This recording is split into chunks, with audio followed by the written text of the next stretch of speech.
Good evening, everyone, and welcome to this session.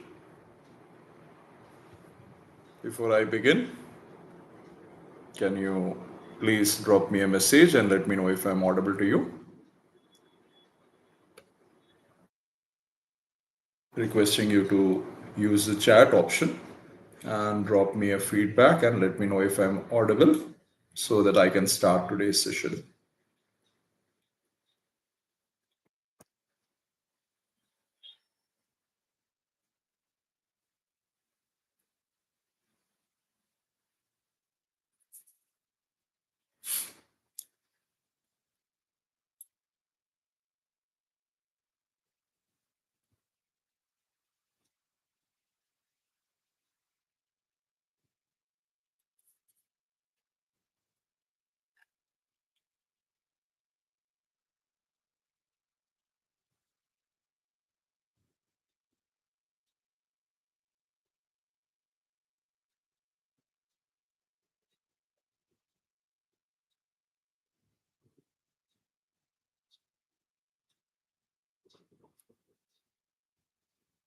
I'm just waiting for a few more students to join. We'll start soon.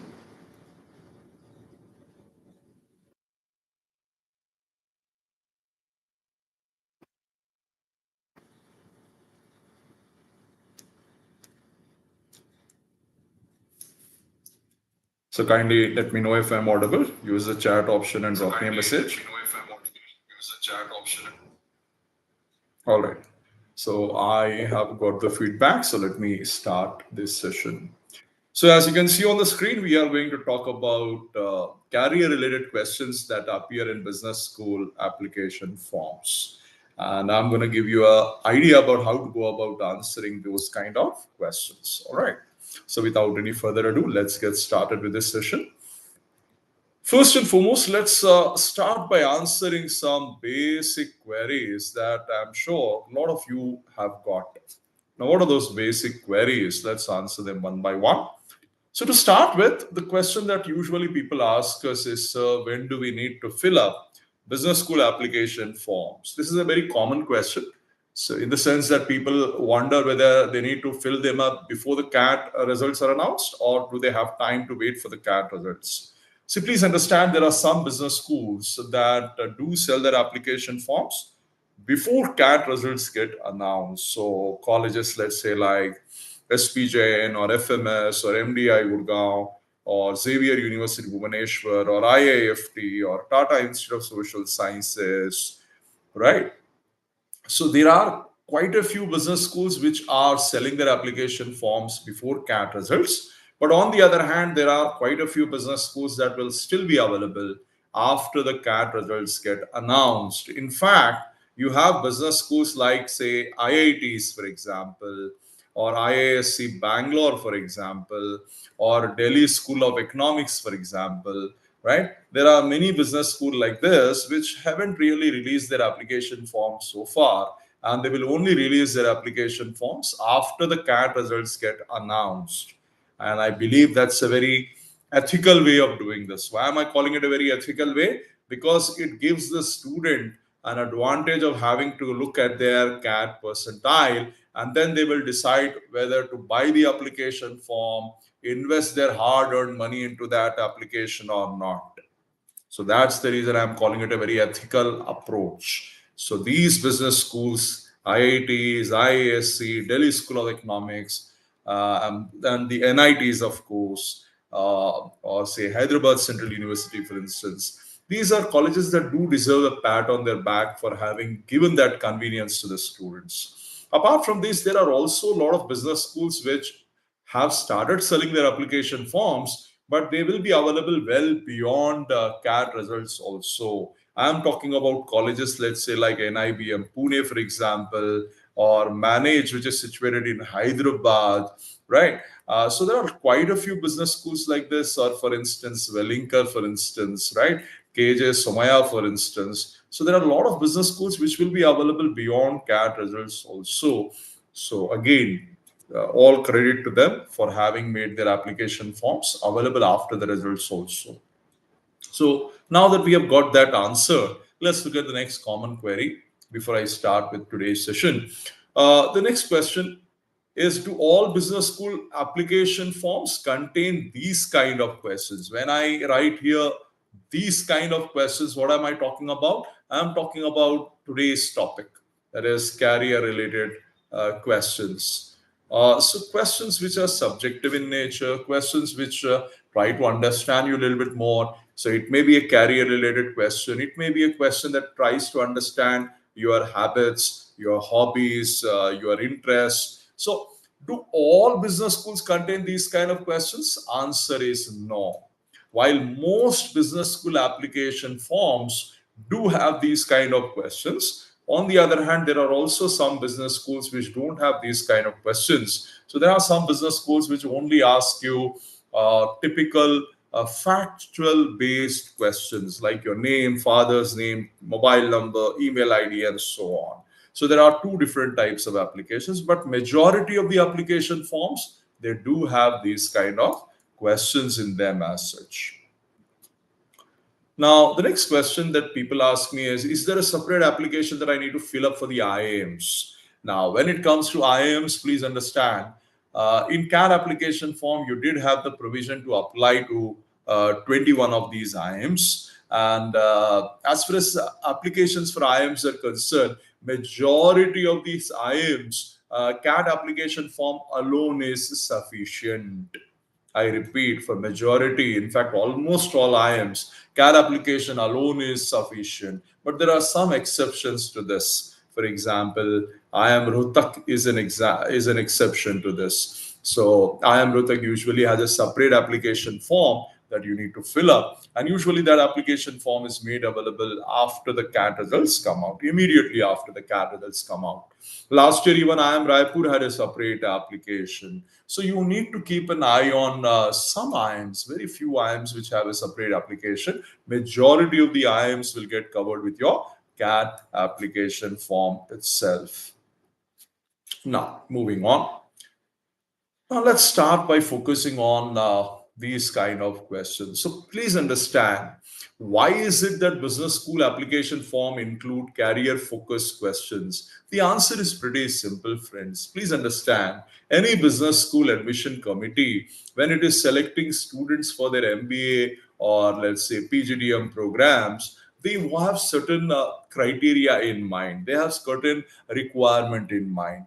So they try to evaluate your candidature. They try to understand you a little better by asking these questions so that they can understand what exactly is the reason why you are thinking of doing an MBA program, and your vision, your career plan, does it align with the MBA program that they are offering or not? So they are basically, in a nutshell, they're trying to figure out whether you will be a good value addition to their classroom or will you not add value to their classroom. That's the whole idea behind including these questions. Another thing you should understand is, for conducting any kind of interview, I'm sure you are aware of this, that there is a document that is needed called resume. Now, when it comes to business school interviews, most of the business schools, they do not really have any kind of resume requirement. So when business schools do not have a resume requirement, then how would the interview panel conduct the interview in the first place? That is where these application forms will play a crucial role. Whatever answers you write in these application forms, that would act like a resume for the interview panel. So interview panel will have a look at all your inputs, all your answers, and that will help them not only in analyzing you, but also in generating questions they can ask for you during your personal interview. All right. And understand that whatever answers you write in this application, a copy of this will be available with the interviewers. You may upload it on the website of the respective business schools, but the admission committee of that business school, they will definitely make sure that a copy of that is made available to the interviewing panel well in advance, so that the interview panel will essentially conduct the interview in a very seamless manner with the inputs that they receive from you in that particular form as such. So that is another reason why they are including these kind of questions. So it is in a way substituting the conventional resume that people carry for job interviews. So instead of having those conventional resume, 99.9% of the business schools, they do not ask for your resume. Yes, you heard me correct. They don't ask for your resume. Instead, they make you fill these application forms. Some of the business school, what they do is the application form, maybe the application form that you fill up before the GWPI shortlist is generated. So sometimes these kind of questions will be part of application form itself. Generally, SPGIMR does it. They ask you to fill it up before. Of course, there is another form that comes up later on, which again has got these kind of questions in SPGIMR. But as far as some business schools are concerned, they don't have these kind of questions in their application form. Instead, once people are shortlisted for group discussion, essay writing, and interview, that's when some business schools they give a GWPI form to fill up. This form is only restricted to the ones who are shortlisted, and that form may contain these kind of questions. So there are two different approaches. Some business schools they include these questions in the application form itself, whereas some business schools their application form may not have these questions, but once they release the interview shortlist, for those students who get their interview call, they may have to fill up an additional form which may have these kind of questions. Now, why do these kind of questions matter? Let's try and answer this question. See, first and foremost, these questions, they will give you an opportunity to demonstrate the purpose. When I say purpose, purpose for what? Purpose for applying. Why did you apply? Why have you applied for that program? What is the purpose behind this? You will be able to convey that message. Also, you will be able to convey your long-term thinking. That means, what kind of planning have you done for your career? Do you have clarity about what you want to do in life? That message can be put across to the interview panel. That's a very big advantage. Because remember what I said earlier, I told you that the admission committee is trying to figure out whether you will be a value addition to their classroom or not. Now, think about it. Who will add value to their classroom? Only those students will add value to the classroom who are sitting in that classroom because of right reasons, because they have the right purpose of pursuing their MBA program, isn't it? Only then you will be adding value to their classroom. Hence, they are trying to figure out, do you have the right purpose of doing that or not? So it is giving you an opportunity to demonstrate the purpose of applying to them and what kind of vision, what kind of planning have you done for your career as such. Also, you also would get an opportunity through these answers to align your aspirations. When I say aspiration, obviously I mean your professional goals. So you will be able to align your goals, you will be able to align your aspirations and the business school offerings. What does the business school offer? They will offer an MBA program. It could be a conventional MBA program, regular MBA program, or maybe it's a sectoral MBA program. Maybe it's an MBA in, let's say, healthcare management, for instance. So the point is, whatever aspirations you have got, whatever career goals you have set for yourself, does it really align with what the business school has to offer? That can be very easily verified by the admission committee by reading your answers.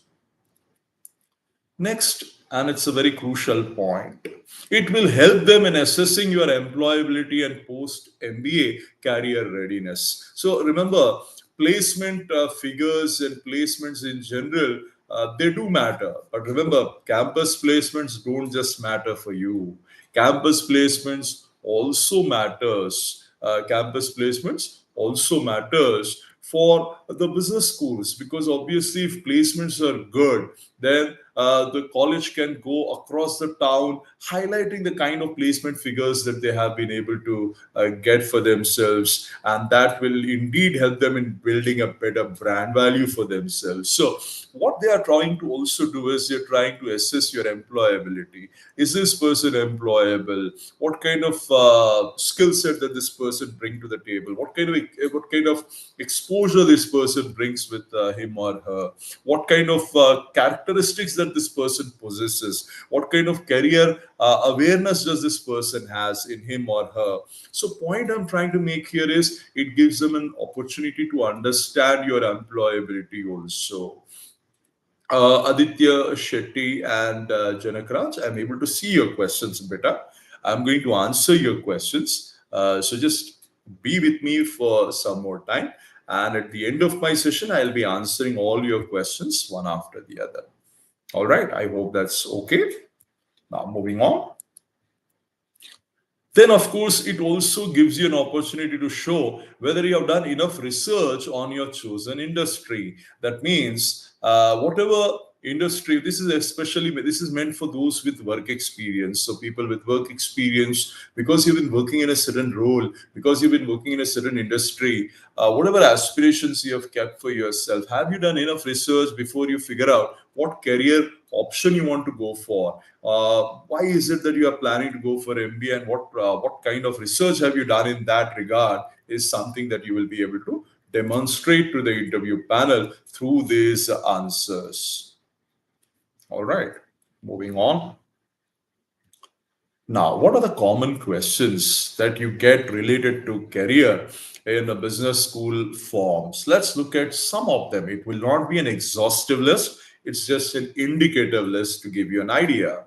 So first and foremost, $1,000,000 question would be, why MBA? Of course, I'm making it very concise. The same idea can be expressed in much longer sentence. They can say, why do you wish to launch a career in the field of management, and why do you believe you are suitable for it, and so on, so on. So it can be drafted in a very long sentence manner also. But just for my convenience, I'm just writing it as why MBA, because that's the essence of that question.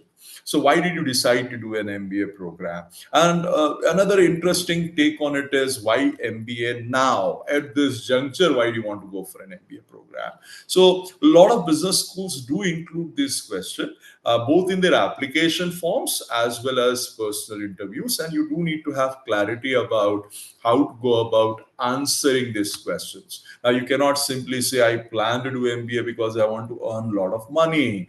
That alone cannot be the reason for doing an MBA program, right? Because the business school admission committee may say, come on, if money was the only reason, you would have done n number of things, right? You could have bought a lottery, for instance, right? Why do you want to do MBA in particular?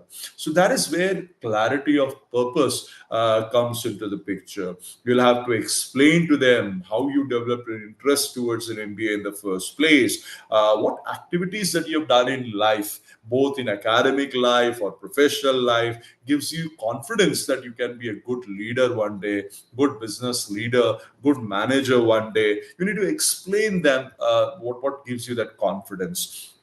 And most importantly, you need to highlight your career goals, and you have to explain to them how MBA will help you in reaching those goals. So MBA is not the goal, right? MBA is not the destination. What is MBA? MBA is a road. MBA is a path. So MBA is a road that eventually will lead to your career goal as such. So that is something that you definitely need to remember as such. So when you draft an answer for this, do remember you need to answer all those three things that I've mentioned in the last few minutes. And that's when they will give you respect. And that's when they will understand that you are a mature individual who is applying to the business school because of the right reasons. Now, why MBA now? Now, here is a small twist here, right? Why MBA now? If you're a working class person, then you can always align it with your experiences and your aspirations. If you're a fresher, you can again align it with your experiences in your academic and extracurricular activities that you might have done. So what gives you that confidence that you are absolutely ready for a course in management, and what kind of roles do you desire to take up after you finish your education, and how MBA will help you in reaching those goals, taking up those roles, is something that you need to explain in your answer.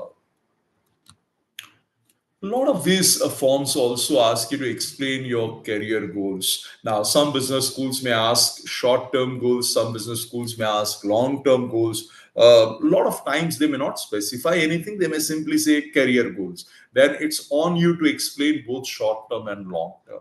Now, people need to understand that career goals are professional goals. You cannot highlight your personal goals that you might have kept of having kids, having a very blissful marriage, having a very good retirement life, maintaining good health. Those could be the personal goals that you might have kept for yourself, but that's not what they are interested in. They are specifically asking you to specify your career goals. So that's what you need to focus on. Now, career goals can be divided into short term career goals and long term career goals. Now, this is where the trouble happens. People misunderstand the word short term. A lot of my students, they assume that immediately after finishing MBA, whatever you will do right away is your short term goal. See, short term goal goes beyond that. Why am I saying goes beyond that? Because think about it. If you think about your career span, so if you look at your professional life, how many years will you work? Probably, generally, usually people will start working after MBA at around, say, 22, 23, 24, depending on how much work you gather before MBA. And probably you will get retirement at the age of 58, or in some cases 60 in India, of course. So that means you are essentially going to work for more than 30 years. So when you're working for more than 30 years, can I say 1 year is short term? Not really, right? So that's the reason, ladies and gentlemen, short term career goals are goals that you basically try to keep yourself within 5 years. So the goals that you try to keep for yourself within 5 years of completing MBA program, not from now. It is completing your MBA program 5 years down the line. That can be considered as short term. And long term, of course, usually goes beyond 10 years. So after 10 years, whatever you want to achieve in your career, that can be classified as long-term career goals. Now, it's very important that the goals that you define in your application forms, they do align with your MBA program. If your goals are not in alignment with MBA, then why did you apply to us? You don't really need us. You don't really need an MBA. So that will be a disaster. So be a little cautious and highlight only those career goals that do align with what the MBA program has to offer. And your career goals need to be realistic, they need to be achievable. But at the same time, you also need to come across as somebody who is ambitious. So you have to maintain a fine balance over there as such. Now, when you join us for GWPI program, we will guide about this in detail as such. So the moment you get your first interview call, do start attending classes for GWPI in time, and we'll give you in-depth idea about how to go about doing this. Now, the question that some business schools include in their application form is, why this particular business school or why this particular program? Now, the question is why this particular business school, definitely you need to do a lot of research. Without doing research, don't copy paste answer. Please do research. Don't give a very generic answer.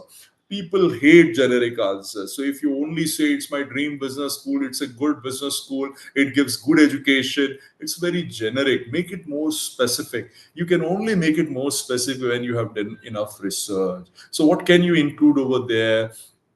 You can highlight the legacy of the institution. You can talk about how exactly do they teach. So teaching mechanism. Some business schools have some unique characteristics when it comes to delivery of the program. You can highlight those. You can highlight specific clubs that they have on the campus which attract you. You can also highlight the corporate tie-ups that they may have, that they have got, which attract you towards them as such. You can also highlight the kind of student exchange programs that they have kept with some of the foreign universities as such. So whenever you highlight something more specific, that gives them a sense that yes, this person is genuinely interested in studying with us. So you definitely do need to do a lot of research in this regard. Now, in case you are looking for a career transition or a change of domain, this is especially for WorkX people. So if that's the case, then you have to specify to them what was the motivation behind that. So let's say you are doing something in your work which was very technical in nature, but now you want to do an MBA program. So how do you align that with your background? that may also be tested in some of the business school applications. Some business school applications will ask you to mention the biggest achievement that you had at workplace. Now, when you're answering this, you definitely need to be very honest, but at the same time, you need to specify why do you believe that is your biggest achievement. So that means the reason that you believe that it's your biggest achievement, you have to explain to them in a very tangible manner. For example, you brought about some change in the system, some change in the process, business process that your organization used to do. So you have to explain to them what was the net result out of this. Did it lead to more profit? Or did it reduce the time that it takes to complete that particular process? Or did it lead to a customer giving very good feedback in return? By what percentage that the positive feedback went up, right? What kind of money was saved? Sometimes when you do these kind of actions, the money that the company spent on the process earlier and the money that the company spent now after you brought about the change or your suggestion brought about the change, what kind of money was saved. So if you can make it more tangible for the leaders, it'll be even better as such. Now, strengths and weaknesses, sometimes they do include those. Strengths obviously are positive traits that you have in you, and that would help you in succeeding in your professional life. So mention those, but they have to be genuine ones. Don't fake, don't exaggerate. Be honest when it comes to this, because they will grill you on that. Weakness, on the other hand, do not hide it. Share your genuine weakness, but share a weakness which can be overcome, and be ready to explain to them how you are planning to overcome, and try to share minor weaknesses, don't share major weaknesses. Then how does your past experience support your goals? You need to align the activities that you have done in college if you're a fresher, or if you're a work person, you can align the kind of experiences you had at workplace, or maybe in extracurricular activities, the kind of stuff that you might have done, and in what way it helps you in supporting the goals that you have kept for yourself. So that is again sometimes tested. Now, friends, let me give you some tips on how to write it effectively. First and foremost, be concise. Don't go on and on and on. Avoid long sentences. Keep it short and sweet sentences, but structure your thoughts in a proper manner. That means your answer should clearly have an introduction, body, and conclusion to it. That is very important. Avoid jargon unless and until it is absolutely meaningful and necessary. Don't just use technical jargon for the sake of impressing the interviewer. No, no, no. They don't get impressed with your technical jargon. They are absolutely fine with simple language. But yes, there may be occasions when you have to use technical jargon, but make sure it is a jargon that is very much easily understood by just about everybody. But when you believe that I'm using kind of a jargon that may only be understood by people from my industry, whereas others, even the professors, may not be aware of this jargon, then it's advisable for you to avoid the jargon, or in case you happen to use it, in bracket, write one or two words about what you are trying to convey. Now, prioritize clarity over fanciness. So when you choose words, sometimes people, what they do, they use very difficult words. So don't speak the way Shashi Tharoor likes to speak sometimes, right? Try to stick with simple language, because the clarity of thought is much more important. Don't try to impress them with flowery language. Keep it simple, keep it very short and simple, concise, but make sure there is a lot of clarity in what you're trying to convey. Stay truthful. Please remember, whatever you write as your answers during the personal interview, they will grill you hard. They will come up with follow-up questions. So when follow-up questions are asked, they will be able to easily ascertain whether you are being honest or are you exaggerating. Trust me, the interviewers, the people who will conduct the interviewers, they have a lot of experience. So senior professors, HODs, sometimes even director, they may be part of the interview panel. And because of their experience, they will be easily able to figure out who is being truthful and who is not being truthful. And friends, remember this, always check for grammatical mistakes. So before you submit any answer, make it a point to use, let's say, Grammarly or some other software and try to see whether your grammar is absolutely correct or not. Make sure you correct all the spelling mistakes also before you submit it, because that will be embarrassing as such. Now, whatever answers you write for these kind of questions, whether it is career related questions or whether it is statement of purpose, make sure that story is consistent across all your answers, including the verbal answers that you will give in the interview. So you cannot end up contradicting what you have written in your application during your personal interview. So you definitely need to be consistent throughout the interview process also. Now, there are some common mistakes that I want to mention out here that I want you to remember. The first and foremost common mistakes that we see in students' applications is they sometimes set very ambitious goals without any link to their profile. So, unrealistic goals, again, there's nothing wrong in saying that you want to be a CEO of a company in the long run. There's nothing wrong, provided you are able to substantiate it with clarity of kind of career path you want to take up. And if you have done enough homework, enough research, and if you believe it's very much achievable for you, this is something that you're very passionate about, then there's no issue. But don't just mention it just for the sake of impressing them as such. In fact, the most common mistake that we find is people copy from other person's answers. Make it more personal.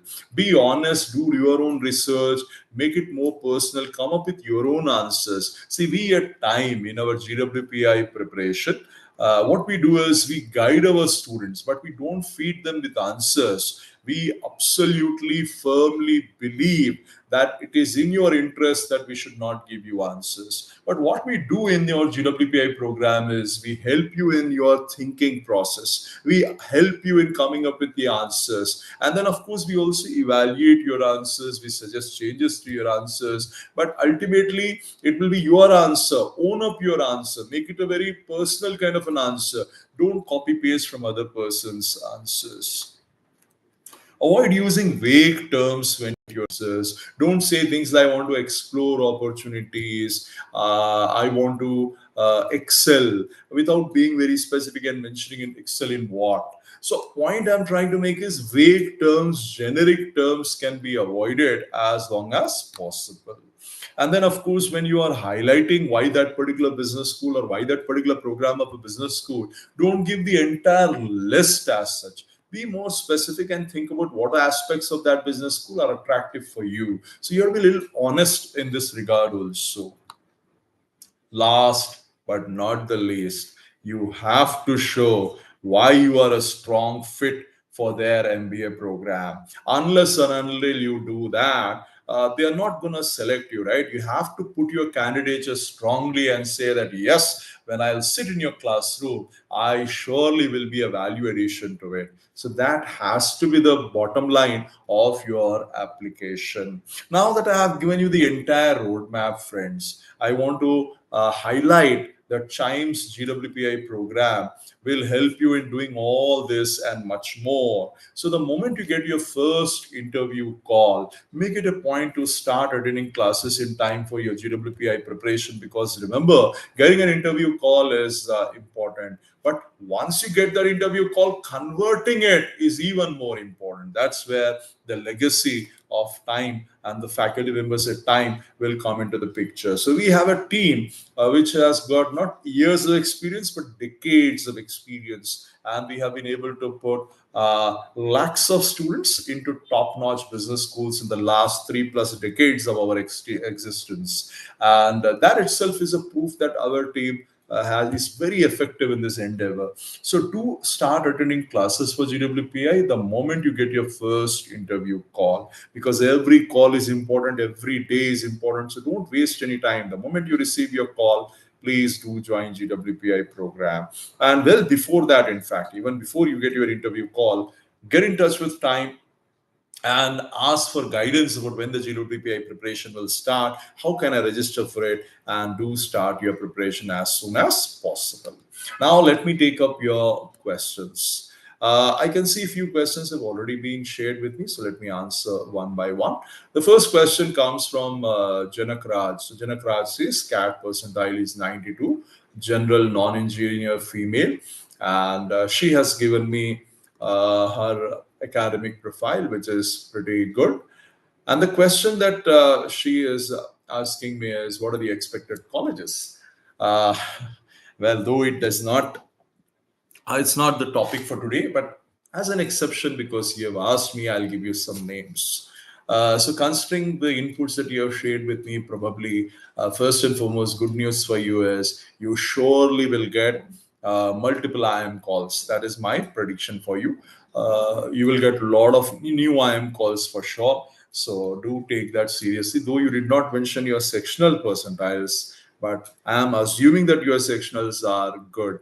So if that's the case, you will surely get multiple IM calls, especially the new and baby IM calls. Now, coming to non-IM colleges, I would encourage you to apply to colleges, let's say like Tata Institute of Social Sciences. I guess today is the last day. You can apply to it if you're interested in HR. You can also apply to Xavier University, Bhubaneswar. Again, I guess today is the last day for that also. Then IMT Ghaziabad may reopen the applications, apply to them. IMI Delhi also can be applied to. Apart from that, if you're interested in marketing, you can also consider MICAT Ahmedabad. That's also a pretty good option to consider. Then Goa Institute of Management, Force School of Management, Tapmi Manipal. You can also apply to quite a few IITs also. So IIT Madras, IIT Kanpur, IIT Roorkee, right? You can apply to those IITs as well. Vansh Nangjia says, please share something for acing RC accuracy in XAT. Well, Vansh, tomorrow my colleague is doing a session on XAT. Please do make sure you attend tomorrow's session without fail. And my colleague is going to give you a lot of tips for XAT, so don't miss tomorrow's YouTube live session. My colleague will take you through this in detail, though his primary focus will be decision making, but otherwise also in general also you can expect some tips. Vivek is asking me what college should be applied on 70-75 percentile, considering that he has mentioned he's from OBC category. He has shared his academic profile also with me. So Vivek, there's a chance, there's not a guarantee, but there's a chance you may get BBIM calls to start with. New and BBIM, some calls may come. Again, the reason I'm saying may is the chances are a little less, but small chances there. Apart from that, you can apply to some other colleges. So I would encourage you to apply some colleges like IFMR, LIBA. You can also consider applying to NIT Trichy, NIT Durgapur, NIT Suratkal. You can apply to DFS, DSC, DBE, but the chances of getting an interview call will be a little less. You'll have a better chance at DTU, Delhi Technological University, Hyderabad Central University, IIFM, Manage Hyderabad, if you're interested in ABM, right? Wellinkar, you will have a good chance. So these are some of the colleges that you should surely consider applying to as such. So another question comes from Sneha. Sneha says she has not got a good percentile this year as per her expectation, and she doesn't have any work experience. She was involved in her family business. So she basically says take one more year for CAT preparation or not. See, if at all you are very ambitious and you are ready to work hard, then why not? Since you told me you are a fresher and you are a recent to graduate, there's no harm. You can always pick up a job and you can continue to prepare for CAT 26, but start early. The mistake that a lot of people do is they wait for too long. And then in deciding this, don't wait for too long. If you've decided, then start with that. But having said that, if at all you have already applied for XAT, if you have not, please go ahead and do apply for XAT. Tomorrow is the last date. And since it's just a matter of 24 more days, you can focus on XAT for 24 days. And if XAT goes well, then you need not write CAT again, right? You can do your MBA from a premier college like XLRI or Xavier University, Bhubaneswar, and you can be done with it. But just in case, God forbid, XCT also doesn't go well, then yes, you can consider writing CAT. Again, assuming that the other exams like NMAT, SNAP, they don't go well. If any of those exams go well, please don't invest another year. SIBM, Pune, or NMIMS, Mumbai, they are fabulous colleges. You will be definitely happy in those colleges. But having said that, God forbid they don't work out, then yes, you can surely go for another attempt at CAT. All right. Anil Mai has given me CAT percentile, academic profile, and is asking me, is there a possibility of getting calls, especially old IM calls? Anil, I strongly recommend on our CAT website, we have uploaded call predictor. So go to Time website, and there you will see the pop-up, and that pop-up will say, analyze your CAT performance. Click on that. You will go to dashboard, select call predictor, feed in all the inputs that you have shared with me. We have an excellent application in place that will generate your chances of getting calls from IIM. So don't miss out on that opportunity. That will give you very, very accurate prediction. So use that without fail. Now I have answered all the questions that I have received. So I guess I have come to the end of this session. I would like to thank everybody for attending this session, and I wish everybody who attended this session and who is also watching this video later on all the very best for your CAT results and your business school admission journey. Thank you, everyone.